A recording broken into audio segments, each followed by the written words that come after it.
British Army မင်္ဂလာပါရှင်ကျမတို့ channel ကနေပြန်လည်ကြိုဆိုလိုက်ပါရှင်မြန်မာနိုင်ငံအလံကိုဖက်နှက်မှာချဲပြီးဝတ်ဆင်ပြီးလို့ဂျိုရှူဝါဘတ်တရဝေဖန်ခံရပြီဖြစ်ပါတယ်မြန်မာဆိုတာကဘာကတည်အောင်မြန်မာအလံကိုပုံစံမျိုးစုံနဲ့ထုတ်ပြတတ်တဲ့ဂျိုရှူဝါဘတ်ကအခုတစ်ခါမှဆိုရင်တော့ဖက်နှက်မှာချဲပြီးဝတ်ဆင်ခဲ့တာဖြစ်ပါတယ်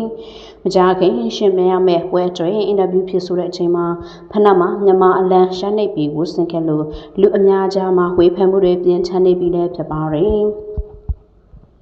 ဂျိုရှူဝါဘန်ကတော့ UFC ကလပ်မှာမြန်မာလူမျိုးဖိုက်တာတယောက်အနေနဲ့အမြင့်ဆုံးဆိုတဲ့နေရာကိုအရယူထားပေးနိုင်တာဖြစ်ပါတယ်။ဂျိုရှူဝါဘန်ဟာအသက်ငယ်ပေမဲ့လည်းလက်ဆောင်ထက်တဲ့အကျွဲသူ့ရဲ့အရေးချင်းတွေကိုတပွဲပြီးတပွဲ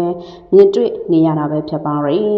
။မကြာခင်မှာဆိုရင်လည်းဗန်အတွက်ကဘာကျော်မဲ့အစိုးဖြတ်ကြီးတစ်ခုကမျက်ဝါးထထင်ရောက်ရှိလာတော့မှာဖြစ်ပါတယ်။ဗန်ကပြီးခဲ့တဲ့နောက်ဆုံးပွဲစဉ်မှာအနိုင်ရရှိသွားကချန်ပီယံကပတ်ကိုစိန်ခေါ်ခွင့်ရရှိခဲ့တာဖြစ်ပါတယ်။သူကိုစိန်ခေါ်ခဲ့တဲ့သူကတော့ချန်ပီယံဖိုက်တာတူဖြစ်တဲ့ပန်တူဂျာကစိန်ခေါ်ခဲ့တာဖြစ်ပါတယ်။ပန်တူဂျာကသူ့စီကိုကပတ်ရီတစ်ခုပြီးတစ်ခုလာလူကြပြီးမှလည်းသူ့ဖက်ကအမြဲလိုကာကွယ်ထားနိုင်တာဖြစ်ပါတယ်။ဘန်တူဂျာလိုချန်ပီယံကြီးနဲ့ရှင်ပြန်ရမှာမို့ဘန်ရဲ့ပွဲစဉ်ကိုစောင့်ကြည့်တဲ့သူအများပြားရှိခဲ့တာဖြစ်ပါတယ်။မြန်မာနိုင်ငံတင်သမကပဲကဘာကျော်ကပါဗန်နဲ့ပန်တူဂျာတို့ရဲ့ပွဲစဉ်ရဲ့အဆုံးဖြတ်ကိုစိတ်ဝင်စားနေကြတာဖြစ်ပါတယ်။အခုဆိုရင်တော့အဆိုပါအဆုံးဖြတ်ကိုဒီဇင်ဘာလ9ရက်နေ့မှာမြင်တွေ့ကြရတော့မှာဖြစ်ပါတယ်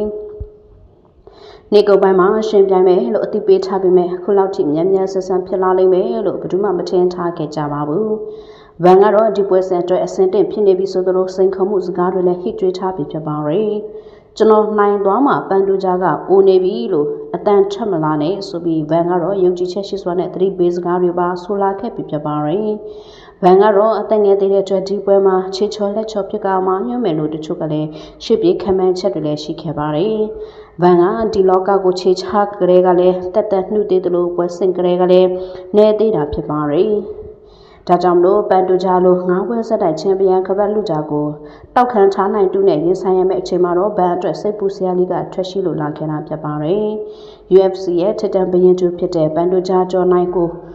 ပန်တူဂျာကိုကြော်နိုင်ပါမလားဆိုပြီးစိုးရိမ်နေခဲ့ကြရလည်းဖြစ်ပါတယ်။ဒါပေမဲ့ဗန်ကလည်းပေါ်တတိကစားတမတယောက်မဟုတ်ဘူးဆိုတာပရိသတ်တွေကမေ့ထားလို့မရတဲ့အချက်တစ်ချက်ပဲဖြစ်ပါတယ်။ဗန်ကပြိုင်ပွဲမှုဝင်ခွင်